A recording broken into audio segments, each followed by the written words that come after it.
খোলা জায়গায় হাগা ইন্ডিয়ার ঐতিহ্য। তাই আমরা যখনই শত্রুর মুখোমুখি হব, আমরা হেগে দেব। আমাদের গুয়ের গন্ধে শত্রুরা পালিয়ে যেতে বাধ্য হবে, আর আমরাই বিজয়ী হব। আরে বাহ, এটা তো দারুণ আইডিয়া। এই আইডিয়ায় কাজ হবে কি?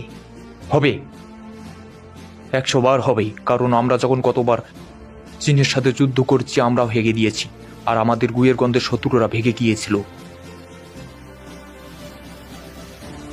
আমরা সবাই হেগে দিব যুদ্ধে যাওয়ার আগেই। আমরা সবাই গোমূত্র খেয়ে যাব, তাহলে আমাদের গুই আরো বেশি গন্ধ হবে।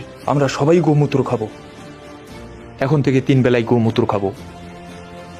গোমূত্র দিয়ে স্নান করব, তাহলে আমাদের গুয়ের মধ্যে গন্ধ বেশি হবে, আর শত্রুরা গুয়ের গন্ধে পালিয়ে যাবে।